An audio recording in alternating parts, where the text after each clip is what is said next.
Here we go. We are off and rolling with Caleb Calhoun. I am Dave Hooker, and an absolutely loaded show is big time breaking news in college football as suddenly the Northwestern thing ramped up just in the past 24 hours, and Pat Fitzgerald is out. Northwestern is looking for a new coach. Also, the Vols at SEC Media Days, as we reported, I believe first, Joe Milton, Jacob Horn, and Amari Thomas will be the guys that will be representing Tennessee in Nashville, not Birmingham, in the unofficial kickoff of the 2023 season. Also, Joe Milton, fourth-ranked quarterback in the SEC. That seems pretty complimentary to me. Should the Vols be concerned about Devin Leary, Spencer Rattler, or Carson Beck? They follow up Joe Milton, or right ahead of Joe Milton, I should say, in the rankings, best quarterbacks in the SEC, and the worst coaching jobs in college football. I say this because Northwestern, and there's a column on offthehooksports.com that Caleb wrote, what are the worst jobs in college football? We would have said Northwestern there, but give Pat Fitzgerald credit for building something and also give them a lot of credit for what they did in terms of facilities.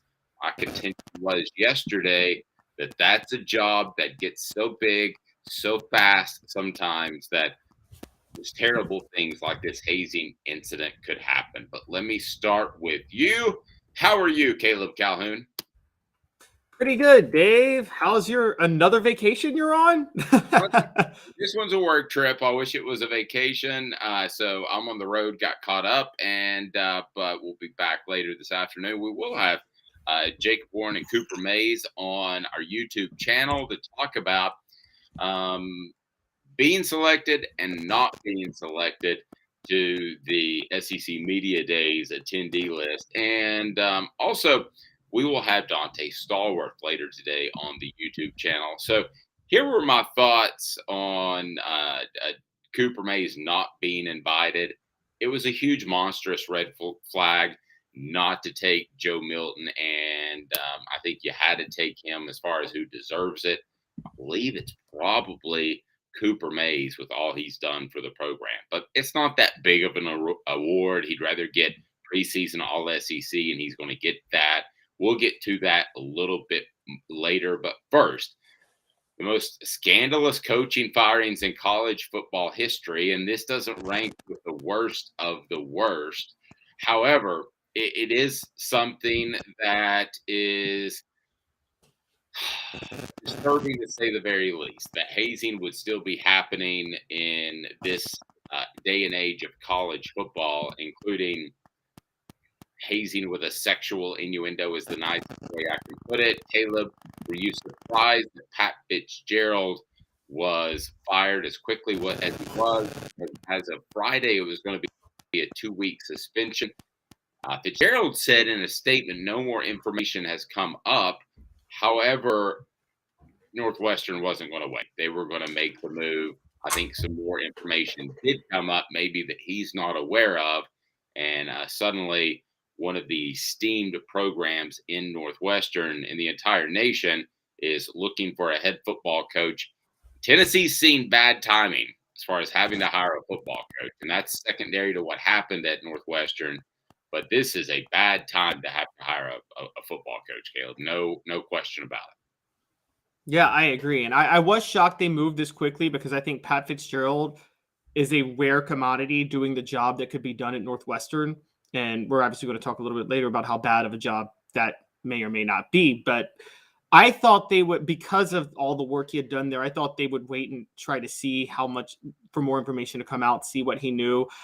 I kind of, having covered a lot of these instances myself, I don't like to immediately cast aspersions specifically on the head coach because we don't know. A lot of times we aren't aware how involved or not they were, but you can still rate the scandal overall, regardless of whether or not you think the coach was involved. I mean, so that there was the whole Baylor situation a few years ago. To this day, people debate how involved Art Briles really was. A lot of people think he was railroaded in that situation. But whether or not he was, it was a scandal in itself. So I wonder how that applies with Northwestern. You're right, not the worst scandal we've seen in college football, but maybe top 10 this century, would you say, in terms of scandal-ridden coach firings? Now, Caleb, it could be, but it could get a whole lot worse. We don't know the extent of this. The Joe Paterno thing just kind of started as a small seed that grew into a sapling that grew into an oak tree. So we don't know at this point. I thought I tend to believe it's going to be worse. And the reason I say that is because Pat Fitzgerald was a Northwestern guy through and through.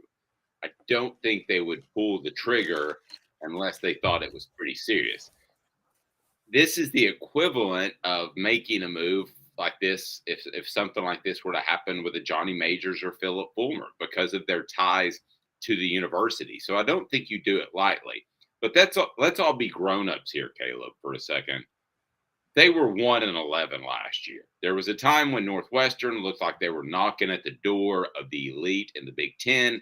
And had they done that and broken through, I don't think they're necessarily pulling the trigger over this scandal. I think the 1-11 is a big factor in this and probably makes it a lot easier to pull the Band-Aid all at once.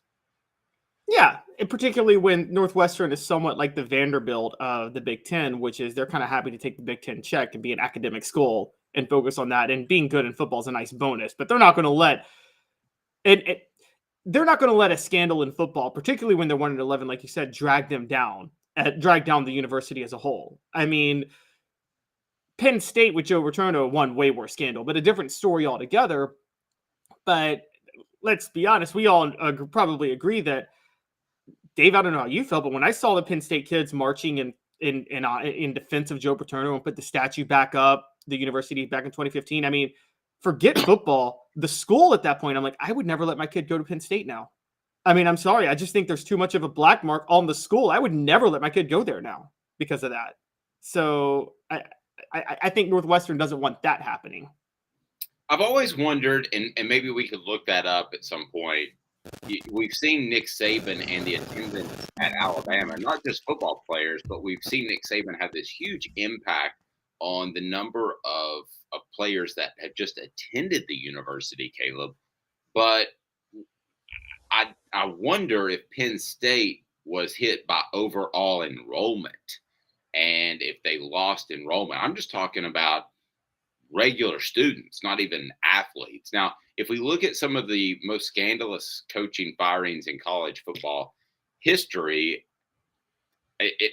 we're talking about crimes against humanity. We're not talking about Alabama paid Antonio Leon, right? So we're on a different level. Okay. So I just want to make that very, very clear.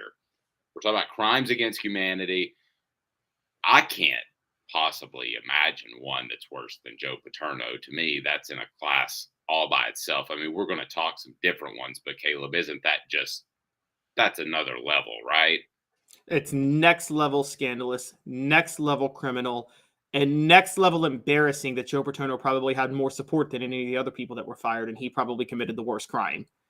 And I will never forget, I was just a fan at the time, and I was a student. You were covering Tennessee.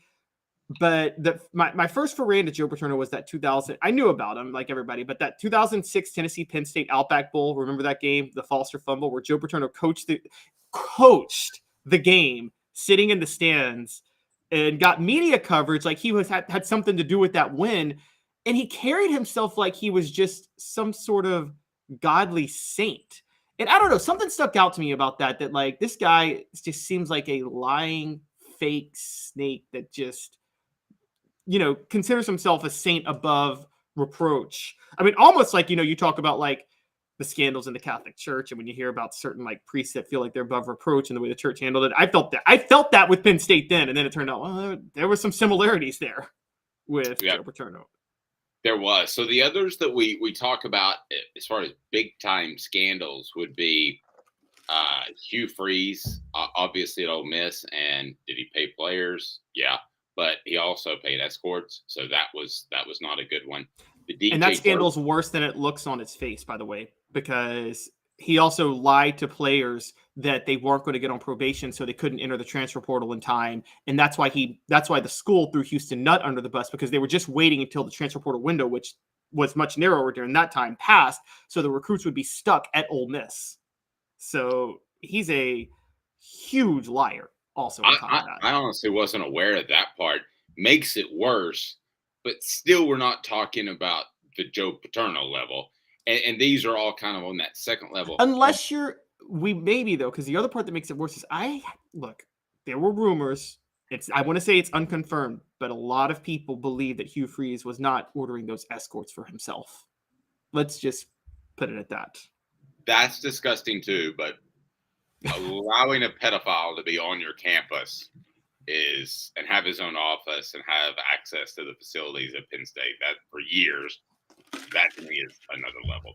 DJ Durkin, those that don't know, pushed a player so hard, and for those on the message board having a little bit of trouble connecting to that, so my apologies for that. But DJ Durkin was a guy that pushed a player so hard and didn't seem to care whatsoever that he was suffering from heat illnesses, and the player passed away. And that obviously is something. And this came at a time too. This wasn't in the late 70s where you used to suck on a wet towel for water. You used to have salt tablets. You didn't believe that you should have water. I remember Doug Bickey coming up to me in practice one time. He said, "Water? We never had water at our practice." I mean, that sounds crazy now, but that was the situation. But this DJ Durkin can't use that as a defense, because that happened years later. You mentioned the Art Briles situation against, I believe, sexual assault was happening on a day-to-day basis, and I do believe that he was involved in covering that up. There is some gray area. And you mentioned the Vols with the sexual assault lawsuit in 2015. Where did you want to go there? So it was, and I got the date wrong, it's 2016. Tennessee was sued for the sexual assault. So there was the AJ Johnson situation that happened in 2014. And in 2015, a women's advocacy group filed a sexual assault lawsuit against the university that detailed incidents going all the way back to the Peyton Manning incident in 1996. I mean, that was one of the things they named. And so this is the one that rehashed the Peyton Manning thing. And for people like me that cover the Peyton Manning thing, I was thinking to myself, why is this getting rehashed? So this is the rehashment, so to speak, and why all that stuff came back up, right? Yes, this was the rehashment. And as a matter of fact, the women's advocacy group was kind of getting mad that national media was so focused on the Peyton Manning thing, because they're like, this is just a minor example, but there's so many greater examples. We're just using this as an example of the overall lawsuit. Because if you take the Peyton Manning thing in a vacuum, well, at that point, there's so much gray area there that it doesn't really help their case. They just mentioned it as an example in the lawsuit. And this is what I talked about the other day. Dre Bowles had transferred to Michigan State, and he came out and he claimed that he spoke to the police about the AJ Johnson incident, and that Butch Jones had ordered, I believe it was Kurt Magid and a couple other teammates, to jump him for selling out a teammate. That's the rumor. And they had to call this press conference. It was really bad. Butch Jones said the worst thing you could possibly say, which is, this lawsuit is bad for recruiting, which is not the thing you say when you're dealing with sexual assault lawsuits. And the only reason, I thought there was a lot of gray area, and I didn't think any coach should have been fired over it at the time. But I thought the way Butch Jones handled it publicly was so bad that had Tennessee not had a top 10 team with Josh Dobbs coming back and everybody back, I think many people would have been willing to pull the trigger on Butch Jones at that point. I just think there was a lot of hope for that 2016 season. And interesting. It would have been a hard time to pull the trigger, just like it was with Northwestern. And if you want to talk about the Peyton Manning issue for a moment, do I believe either side completely, that it was just a mooning or that it was physical contact between Peyton Manning and the trainer? No, I don't believe either side fully. And Jamie White had reached out to every media member, including me, to rehash this story on a number of different occasions. So I think there was an agenda driven there. By the way, hit subscribe and like. We greatly appreciate that. Brings more people into the channel. So Caleb, I have trouble believing that either side is 100%. As with most situations like this, it is somewhere in the middle. SEC Media Days next week, we'll be broadcasting from there. And I told you last week it would be Joe Milton, Jacob Warren, and Omari Thomas. So here's what I was told. It had to be Joe Milton because if you don't take Joe Milton, and it's not unusual not to take a quarterback, even a senior, if he's a first year starter. So you easily could have taken, I don't know, Cooper Mays, Jacob Warren, and Omari Thomas.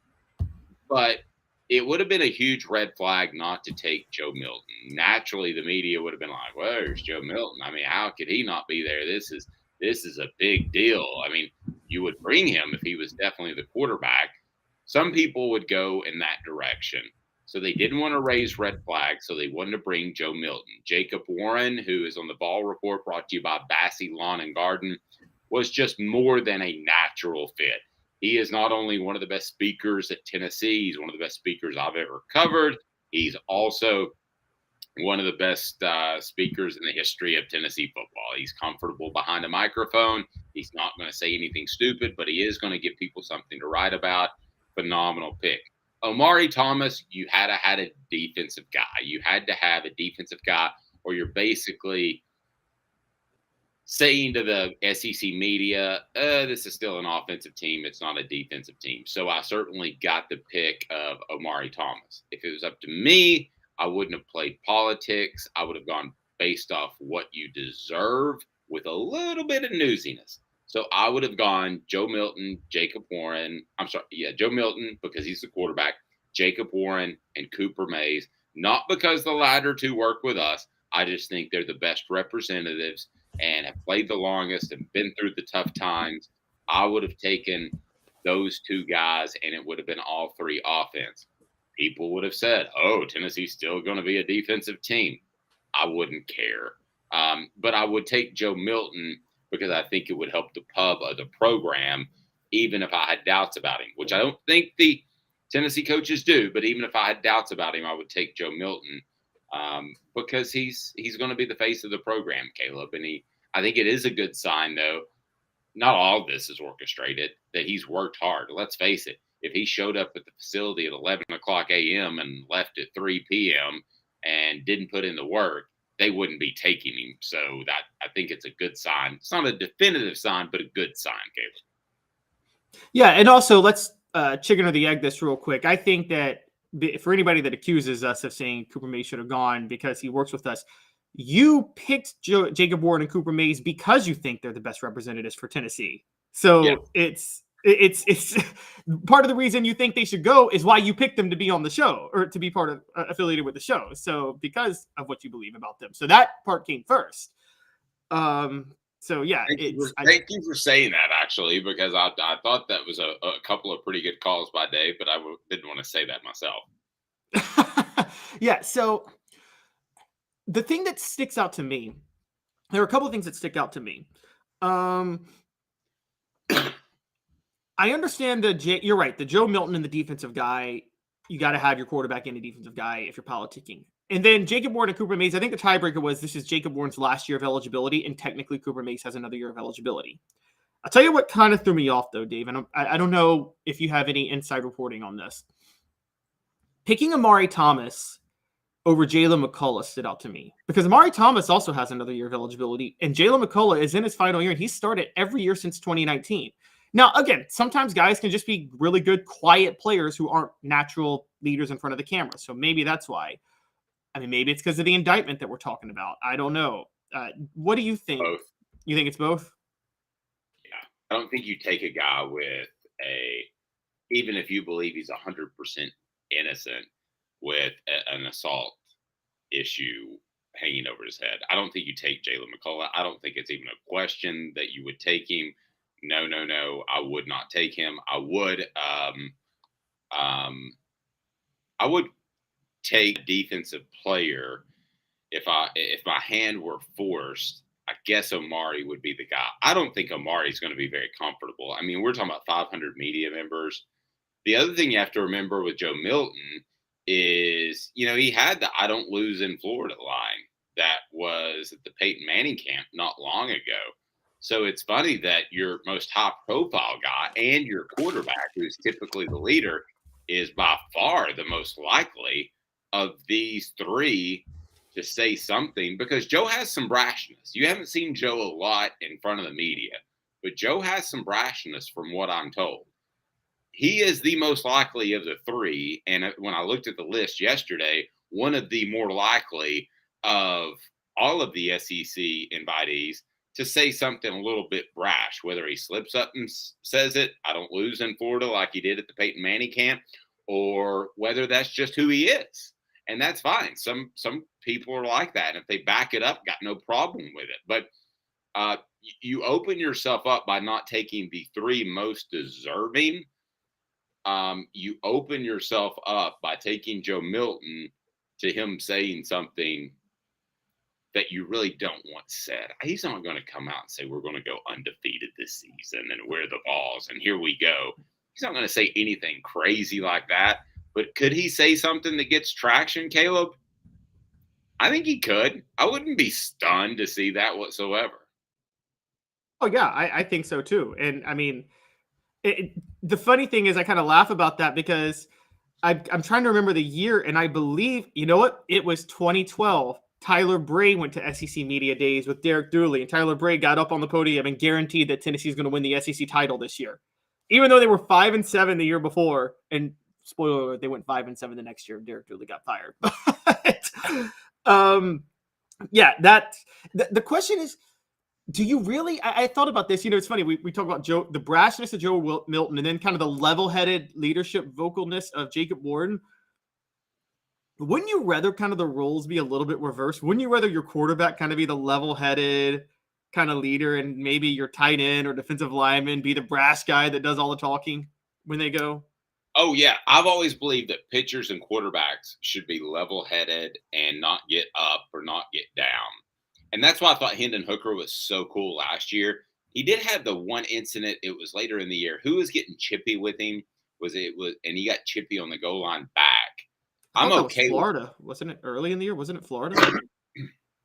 Man, I thought there was an incident later in the game too, where somebody caught him on a camera, and I'm okay with that. With occasionally, if somebody gets in your face, be it Florida or whoever, you just don't want your guy being brash and talking stuff and throwing beer bottles at jet skis and all this. I know I'm combining two stories, but with Tyler Bray, I mean, you don't want all that stuff, Caleb. Right. And Joe Milton hasn't done any of that, to be fair, but he hasn't. He's good. It's not going to go in that direction. Hit the subscribe button. Be sure and like if you haven't to this point. Speaking of my man Joe Milton, who everybody knows I love, and I got no question about him starting the whole season. Ain't no Nico. Who? Yeah, how do you even know how to pronounce that name?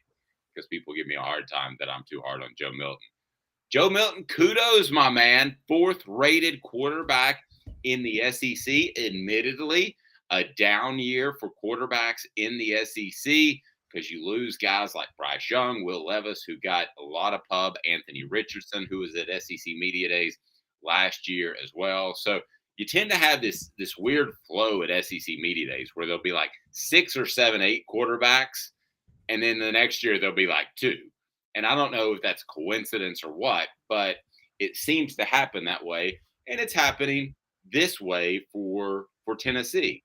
And Joe Milton is one of the higher rated quarterbacks in the SEC, partly because of what he's done in his passing camps, in games, in his ability to show off his big arm. But part of that is because some other quarterbacks have moved along. It's unfortunate because I like Joe Milton better than Will Levis and Anthony Richardson. But if we were doing this rating with some sort of combination of last year and both, he could be like 7th or 8th on the list because he would be behind Bryce Young. But in this particular case, he's the 4th-rated quarterback in the SEC. I will go ahead and tell you this. This is a guarantee. Will you please write this one down? If Joe Milton at the end of the year is rated fourth or better as a quarterback in the SEC among his peers, Tennessee will be 10-2. Tennessee will be a top 5. Notice I gave myself an out for the college football playoff, but they will be a top 5 team at the end of the year, either in the college football playoff or knocking at the door. They'll be at least 10-2 if he's a top 4 quarterback in the SEC. Boom, done. There's in my mind, there's no argument. You can argue it, but in my mind, I'm settled on that one. Yeah, I'm going to argue it. Oh, there he goes. There he goes. I think Joe Milton's going to have to do it. If Joe Milton's just number 4, look, he's going to have to be Hendon Hooker level to beat Alabama or Georgia again. So if he's number 4, Tennessee's losing to Alabama and Georgia. They're losing to both teams, if that's the case. Then there's the issue of they still have to visit Florida and Kentucky. And if he's just 4th, they could lose to one of those. So, and I'm looking at the QBs ahead of him. KJ Jefferson is number 1, and I understand that, but I'm sorry. I am not a believer in Dan Enos. I don't think he's that good of an offensive coordinator. So I think Sam Pittman massively downgraded. So I think KJ Jefferson is going to be a downgrade. So at that point, you've got Jaden Daniels and Devin Leary at Kentucky. Look, I'm not as high on Devin Leary as a lot of other people are either. I think Liam Cohen is a great pickup for Kentucky. Bringing him back as offensive coordinator is brilliant for Kentucky, but they're still going to get by on their defense, and that's going to be the concern. So look, if Joe Milton is not top 3, I see Tennessee losing to Alabama, Georgia, and either Florida, Missouri, or Kentucky. One of the 3. Man, I'm so down on Florida, Missouri, and Kentucky. Of those 3, I guess I'm highest on Kentucky because I think that they'll kind of get back to basics and not push so much in Will Levis's face. But that brings up an interesting topic of a conversation. Which quarterback are you most concerned about? If you're a Tennessee football fan, we'll tell you right after this. And there's that Rattler guy that we got to bring up. I know a lot of people don't even want to hear his name. In 2 minutes, we'll have more. But listen, I think if Joe Milton is considered one of the top 4 quarterbacks in the nation, I think that's a pretty good start and pretty good respect for not only Josh Heupel, but also for Tennessee's system. And when I look at Milton, you see a lot of the ability. But again, I go back to there's been one statement. We would hear stuff. Fred Watt said we would hear stuff. There's been one statement by Dennis Dodd of CBS Sports that questioned whether or not Nico was worth it. That's been really the only outlandish statement about Tennessee's quarterback situation. Somebody would have heard that Joe Milton is not quite ready, whereas I've heard nothing but good things about Joe Milton. So I'm not surprised he's in the top 4 with his quarterback class in the SEC. I'm not either. I'm just saying he needs to be higher as the year goes on. I don't blame him. I don't blame Brad Crawford at 247 for putting him at 4. But every time Josh Heupel has coached in the SEC now as an offensive coordinator or head coach for 4 years, 2 years at Missouri, 2 years at Tennessee. All 4 of those years, his quarterback was a top 2 quarterback in the SEC, I would say. And Drew Lock was arguably the best quarterback in the SEC those 2 years in 2016 and 2017 when he was there. And then Hendon Hooker was definitely top 2 the last 2 years. I argue the best last year, but somehow Stetson Bennett got the invite to New York over Hendon Hooker. So if Joe Milton is down to number 4, I mean, Dave, that's not a mild drop off at quarterback play if he's down at number 4 in a year of bad SEC quarterback play, when Hendon Hooker was number 1 in a year of great SEC quarterback play. So I mean, So let me stop you for a second. You think Hendon Hooker was better than Bryce Young last year? As a player, Bryce Young was better, but I'm saying just in terms of production. If I'm ranking quarterbacks just in terms of production last year, you have to put Hendon Hooker ahead of Bryce Young. I don't think now. Look, I would take Bryce Young over Hendon Hooker. That part's very clear. I'd take Bryce Young over Hendon Hooker. But I think just in terms of I'm looking at this ranking in terms of production. So Hooker's production did outdo Bryce Young's production last year. Not Bryce Young's fault. A lot of other factors in play. And based on Heupel's system, I think any quarterback, if you go from number 1 in the SEC to production to number 4 in the SEC in production, I mean, that's a huge drop off at quarterback play. Well, I don't think it's going to be as huge this year because I don't think the quarterbacks are as good. So I think 1 and 4 could be a lot closer than 1 and Well, 4 that's last year. well, that's why 4. That's what I mean, though, because the SEC quarterbacks are worse this year. Going to from 1 in a year where the SEC quarterbacks are loaded to 4 in a year when the SEC quarterbacks are not as good, that's an even bigger drop off at that point. Yeah, but you're okay. Here's the best way I can describe my thoughts on it. If you got number 1 Bryce Young, and I thought he was on a level by himself, even though statistically Hendon Hooker may have been better.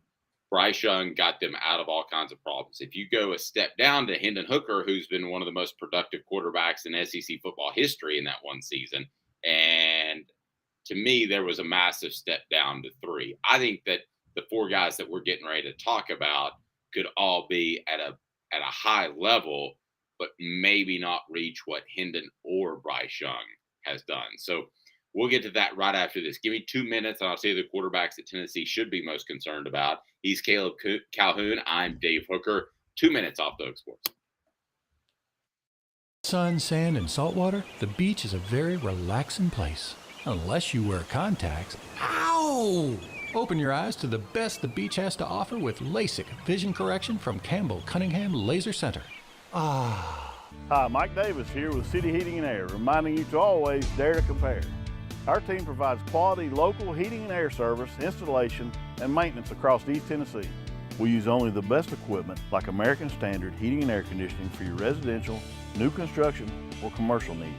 Honesty, dependability, and customer satisfaction have been the cornerstones of our business since 1961. City Heat and Air. Dare to compare.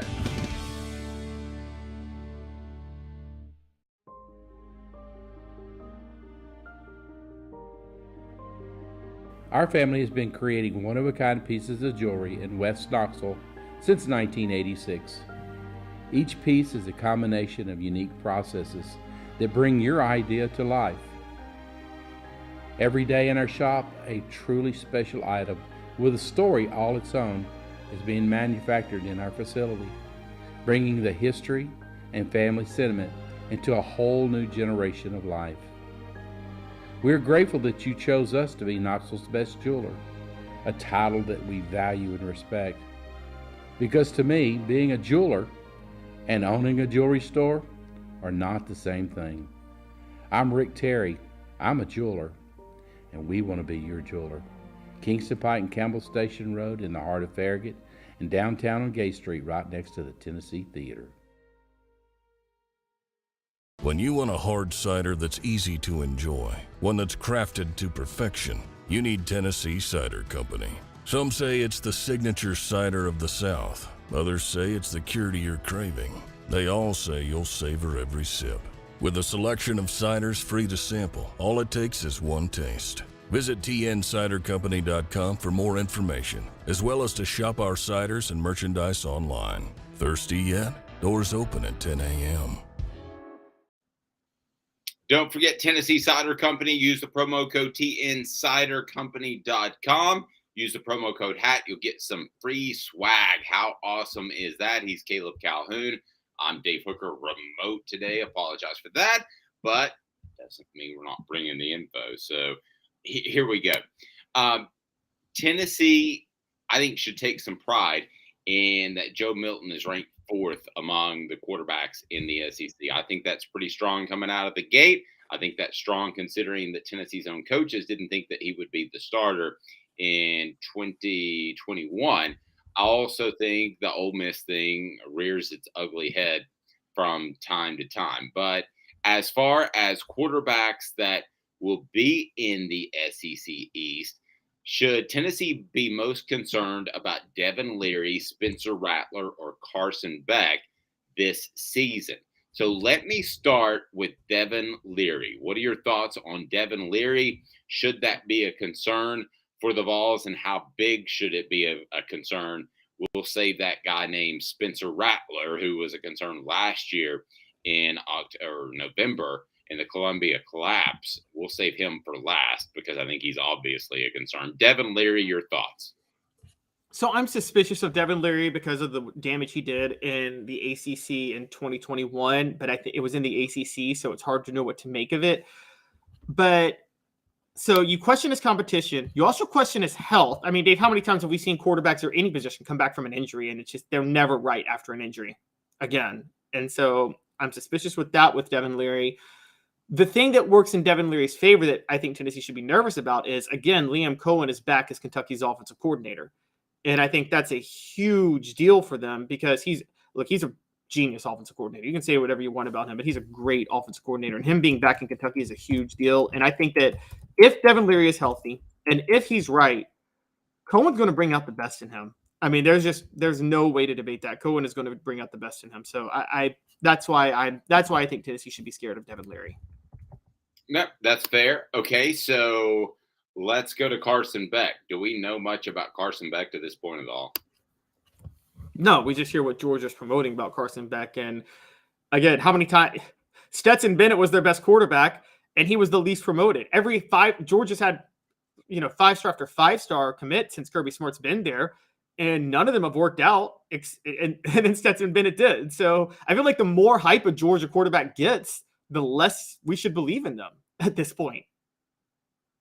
No, I think the Stetson Bennett thing still to this day is a funny thing to me. I mean, how well do you have to play in key situations to be considered an upper level quarterback? It's almost as if that guy's just never going to be considered an upper level quarterback no matter what he does. And the next guy coming in is going to have more talent and all this. And Carson Beck might be that guy, but we don't know that yet. And there's an intangible in being in the fourth quarter that I would take over arm strength. I don't know about you, any day of the week. I would take the intangibles and arm strength before I would take the tangibles of throwing the football 85 yards any day of the week. I'm sorry, the intangibles of fourth quarter play. Excuse me, I think I misspoke. Yeah, I agree. I would absolutely take the intangibles and the arm strength in the fourth quarter. And we know Stetson Bennett had the intangibles, whatever else you want to say about him at that point. He had the intangibles. I mean, this is kind of need to go back in history a little bit. This is the going from T. Martin to Casey Clausen, isn't it? Now, I think you and I both agree that Casey Clausen had a better arm than T. Martin probably, didn't he? In terms of accuracy, much better arm. Oh, accuracy, yes. I thought you were referring to arm strength. Yes. Yes, much more accurate. But T. Martin did have like this kind of fourth quarter intangible thing where he, never really panicked with his team in 98, 99 and really rallied around them. And I think that, I think Clausen was a better quarterback, but I think T. Martin was able to rally his team just a little bit more than Casey Clausen. And you saw that. And you wonder if Stetson Bennett to Carson Beck is going to be like going from T. Martin to Casey Clausen in that way. And the thing that always impressed me about T is you'd kind of forget he could run until he really needed to in the fourth quarter. Did you ever notice that? It just seemed like his best runs were in the second half or late in the game, and you kind of forgot that, hey, he was a runner, and indeed he was. So Spencer Rattler, how good can he be? So let's go 3 different levels. Let's go starter, good, all SEC, and then Heisman Trophy contender like Hendon Hooker was knocking on the door. He didn't get invited to Atlanta or New York, but Carson Beck, how good can he be if I gave you those 3 levels? Carson, you mean Spencer Rattler, not Carson Beck? Spencer Rattler. Spencer Rattler has the talent to be knocking on the door of the Heisman Trophy. I'm going to be honest with you, like Hendon Hooker last year. However, he's got the worst offensive coordinator in the history of offensive coordinators coaching him this year in Dowell Loggains. And I thought Marcus Satterfield last year was bad. I mean, it took Marcus Satterfield until the end of November to realize how to use Spencer Rattler. That was embarrassing on its own.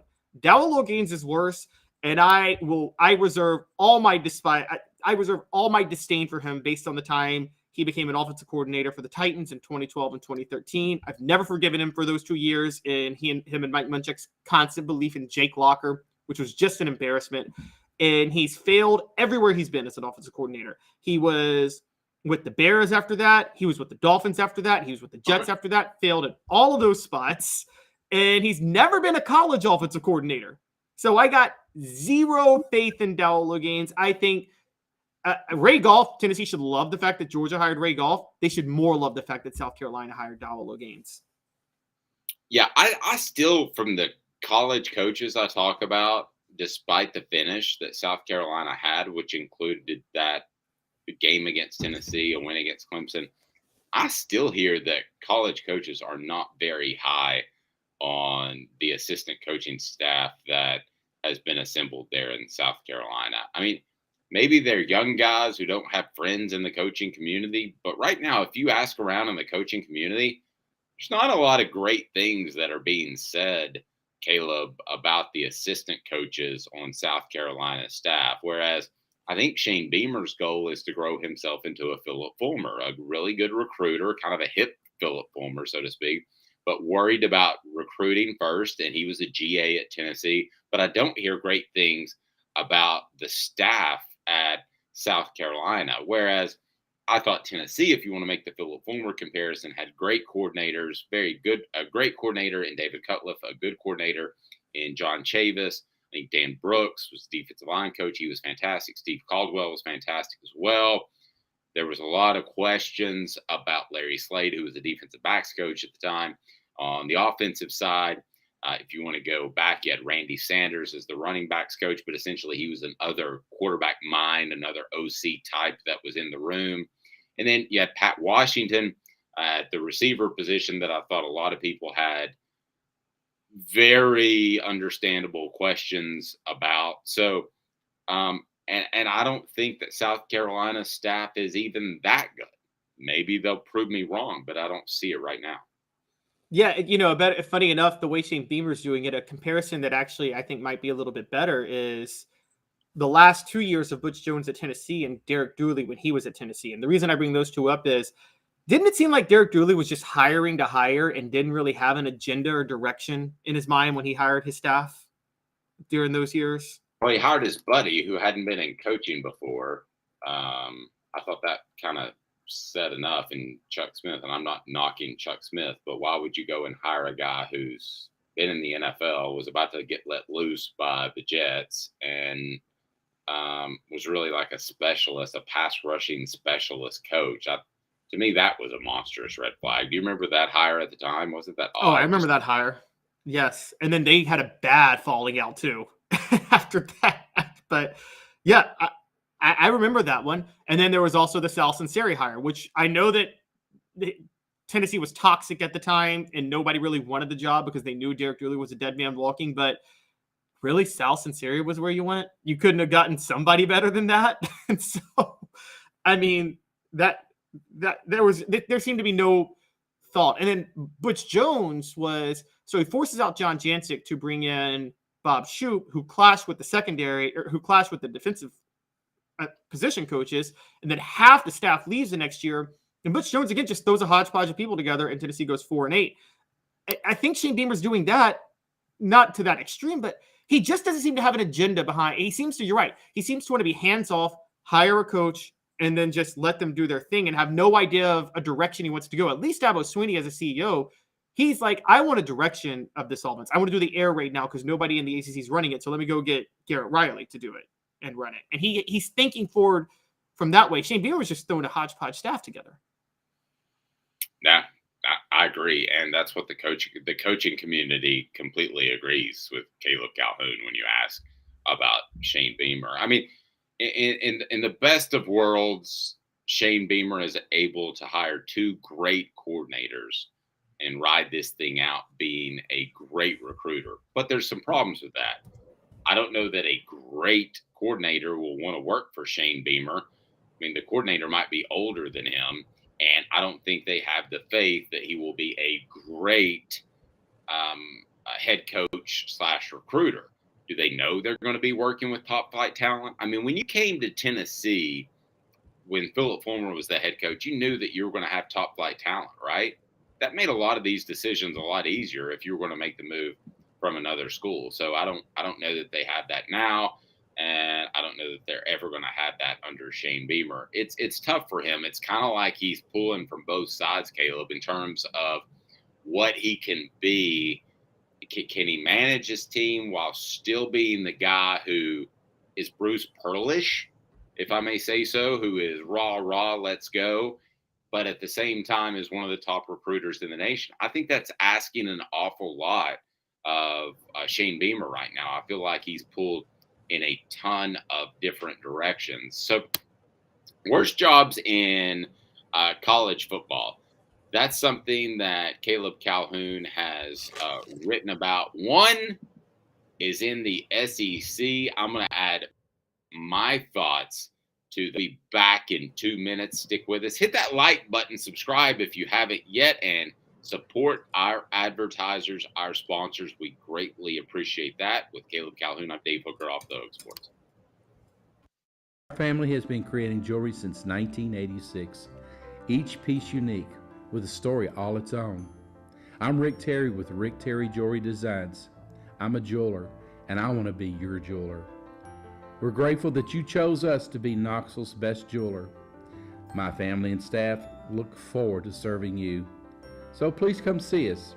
Kingston Pike and Campbell Station Road in the heart of Farragut, and downtown on Gay Street, right next to the Tennessee Theater. Hi, Mike Davis here with City Heating and Air, reminding you to always dare to compare. Our team provides quality local heating and air service, installation, and maintenance across East Tennessee. We use only the best equipment like American Standard heating and air conditioning for your residential, new construction, or commercial needs. Honesty, dependability, and customer satisfaction have been the cornerstones of our business since 1961. City Heat and Air. Dare to compare. With all that sun, sand, and salt water, the beach is a very relaxing place. Unless you wear contacts. Ow! Open your eyes to the best the beach has to offer with LASIK vision correction from Campbell Cunningham Laser Center. Do you want to own the more that owns every job? Then get to Vassy Lawn and Garden in Cleveland and get you a Toro. I'm David Vassy, here to talk to you about Toro. With a Toro Zero Turn, you'll get more out of every minute and you'll reach the finish line faster. At Vassy's, we like to say, no matter if you're mowing 3 acres a week or 11 lawns a day, homeowners and business owners alike find confidence in equipment they can trust from top to bottom. Vassy Lawn and Garden, Highway 60 North in Cleveland. Man alive, it's worth the drive. These mountains hold and defend a spirit far better than moonshine. A drink that holds flavor, that becomes necessity. A hard cider made and relished by folk who are as hearty as they are legend. A refreshment that can only be found in one place. With a taste that makes you say, give me 3 bottles of the good stuff. Tennessee Cider Company, where necessity can be found. Worst job in college football. Welcome back to the program. He's Caleb Calhoun. I'm Dave Hooker. What is the worst job in college football? Because this comes up with the unfortunate, very just terrible situation at Northwestern. And I never thought that was a great job. I thought that Northwestern tried to go all in. Frankly, Caleb, in terms of building a program, I thought it got a little too big, and that's why you see something like this happen. In case you don't know, they have one of the best training facilities in the entire nation. But worst coaching jobs in college football. What do you got? Start me from 10, bring me down, and I'm going to tell you if I agree or disagree. Okay, so starting at 10, and people are forgetting this because Deion Sanders is there, but it's Colorado. Colorado has dealt with the fallout of the Gary Barnett scandal in 2005 and has never really recovered from that, nor have they recovered from USC reemerging as a program, which happened under Pete Carroll, obviously, in 2001. And those two things are connected in the sense that you brought this up to me, and I didn't even think about this until you told me. Colorado's program under Bill McCartney was built on going into Compton in Southern California and getting kids out of there. The minute USC reemerged as a program, they kept those kids in California. Colorado lost their recruiting base. There's no real pipeline there. And unless Deion Sanders can use his splash to get people, it's just a really bad and hard job to win at now. No, I agree. Now, NIL could change all of these on this list, right? In 5 years, this could be a different conversation. But what we think right now, I totally agree with you. Colorado is a tough job, and that's why he took it, because he wasn't going to get offered an incredible job. All right, South Carolina. You've got it number 9. We've got a lot of South Carolina fans that listen to the program. Why South Carolina? So I do expectations relative to possibility. And South Carolina had back-to-back Hall of Fame coaches. Lou Holtz never did better than 9-3. Now, Steve Spurrier did win the East and then had 3 straight 11-2 seasons when the East was at its absolute worst during that time. And I think many people have kind of agreed that that's the max of what can be done there. Steve Spurrier didn't finish in the top 25 more times than he did at South Carolina. And here's the problem with South Carolina. And again, and I could change this. I don't know if South Carolina will have that, but you're stuck in the you're playing second fiddle to Clemson in recruiting in your home state already, which is an issue. But then on top of that, you're stuck in the SEC, so your competition is way more fierce. And the combination of those two things makes it really hard. Even though there's elite talent in the state of South Carolina, there's not enough to go around for South Carolina and Clemson. So you split that, plus you have to play in the SEC. It just makes it too difficult.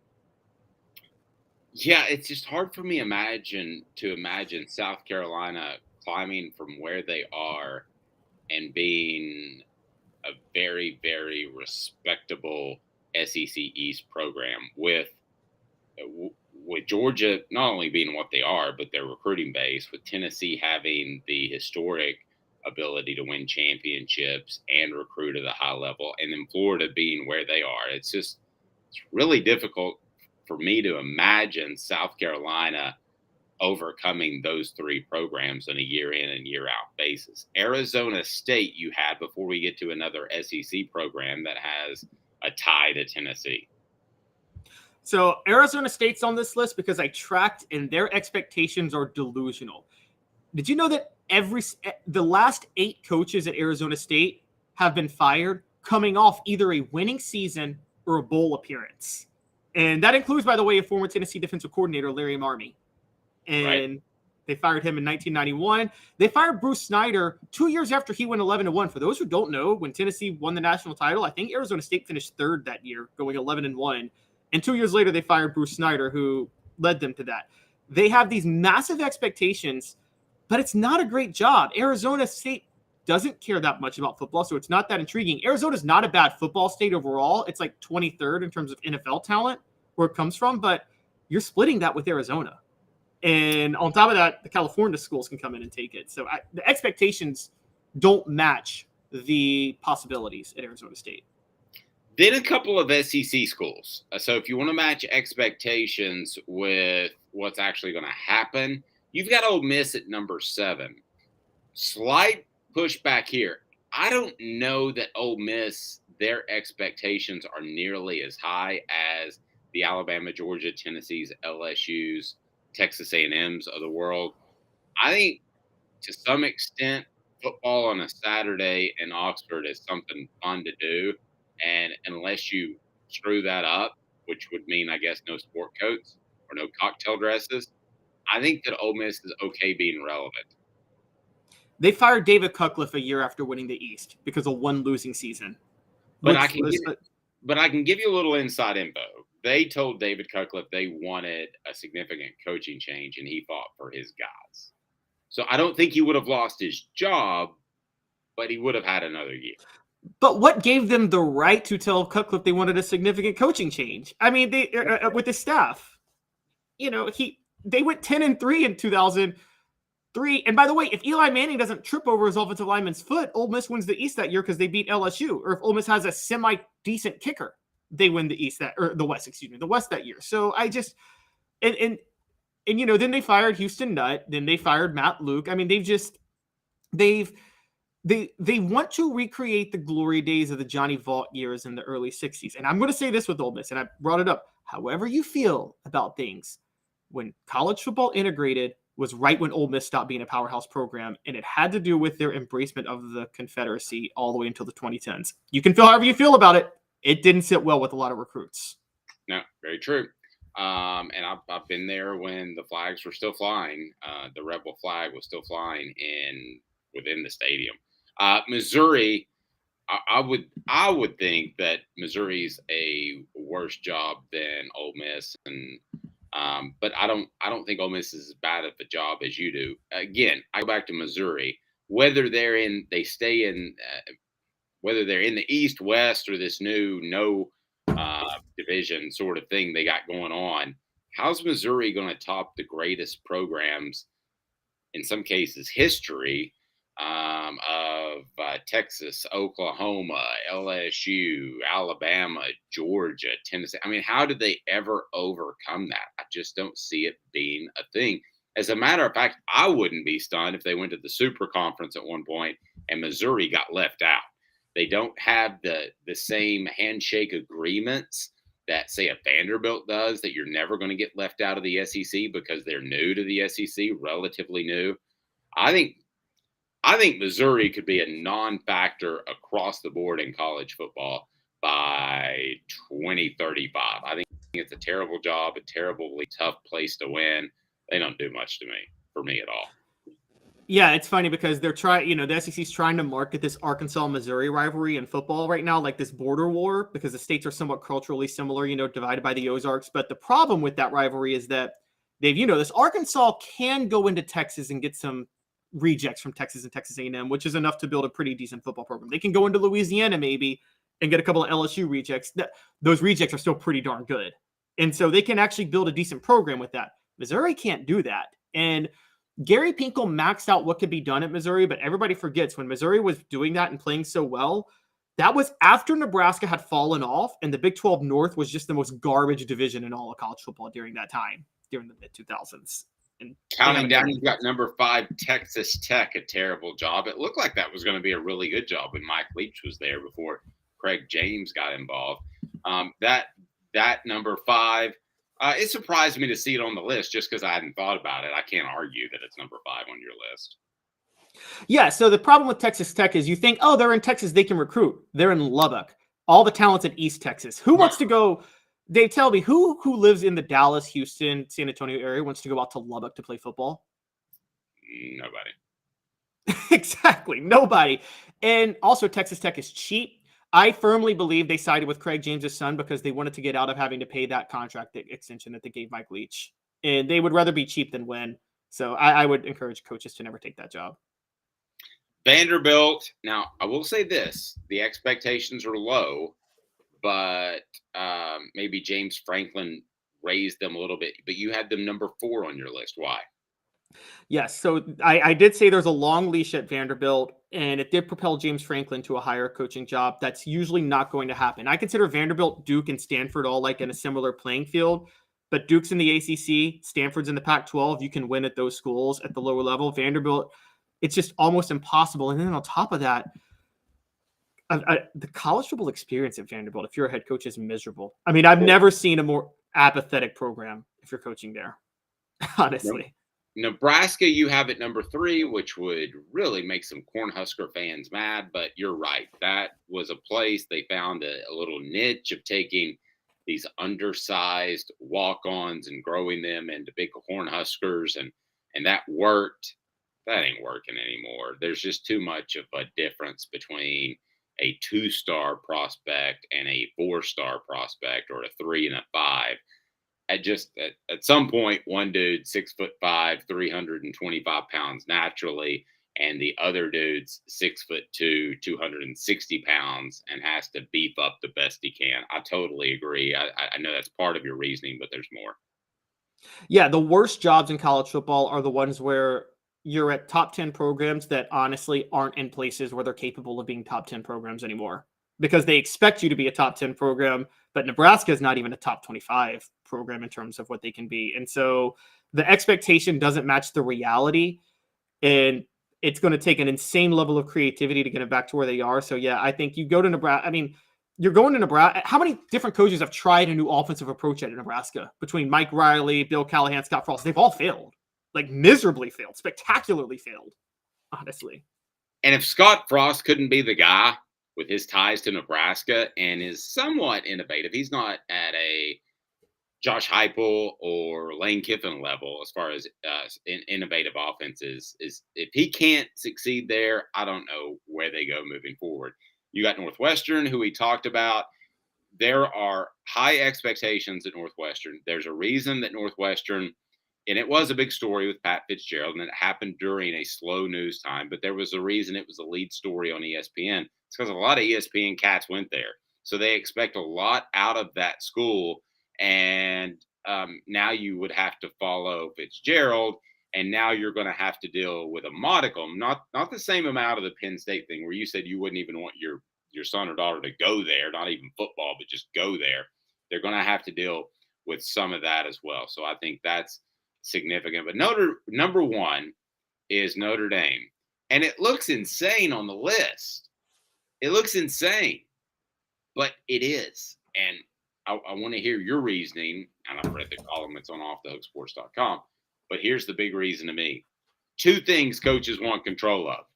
At least partial control, at least strong control. Admissions. There needs to be a Judy or a Bob that you can call in the admissions office and say, I really need to get this guy in. He's close. Notre Dame, no. They don't help you at all.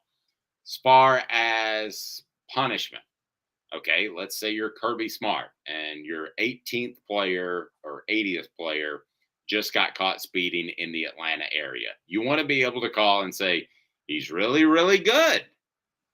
You can't do that at Notre Dame. You have no control over discipline or admissions, and college coaches will tell you, including Brian Kelly, who went to LSU, that is why that is such a terrible job.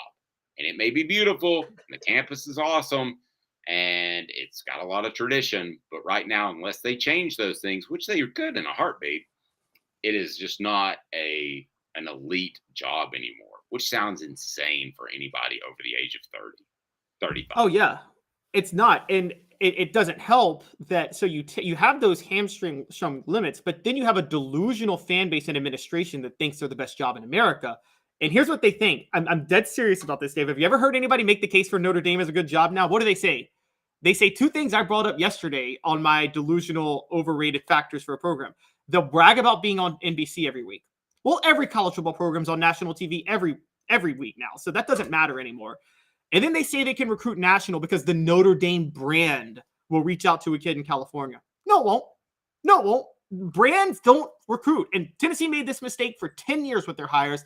They thought the Tennessee brand alone could recruit. You can't recruit on your brand. You have to recruit on what you can sell a player for his future and the excitement that they can enjoy on campus. Notre Dame doesn't think they have to do that. Well, brands need to be like Nike or Adidas or something like that, something that's relevant. They're like Puma. I mean, their brand used to be relevant. It's not relevant anymore. So if you no high school athlete remembers them winning was alive when they won a national title. Some of their parents weren't alive. When was their last national title? 89. Yeah, 89. Some of their parents weren't alive almost. I mean, that's not an incredible stretch. If you have a child that's 16 and now he's 17 and he's going through the recruiting process. Yeah, that's not crazy. It's not a huge reach. It's not. That's a very good point. And they don't want to accept that they're going the route of Georgia Tech or Pittsburgh, who were, as you know this, Dave, Georgia Tech was the essence of football in the South in the 1920s and the 1930s. And Pittsburgh was the essence of football in the nation during that time. And outside of a nice little spike with Johnny Majors when Tony Dorsett landed in his lap, Pittsburgh has been nothing in college football since then. Yep. Agreed. He's Caleb Calhoun. I'm Dave Hooker, Off the Hook Sports, on the road, and we'll be on the road next week for SEC Media Days. Cannot wait. That'll be a whole lot of fun. Have a fantastic morning, day, afternoon, whenever you're watching. Don't forget to turn those notifications on. Take that few seconds to turn the notifications on, and you'll know that Dante Stallworth coming down the pike, the Ball Report with Jacob Warren, and the Ball Report with Cooper Mays also as well. We thank Bassey Lawn and Garden and City Heating and Air Conditioning for that. For Caleb, I'm Dave, Off the Hook Sports.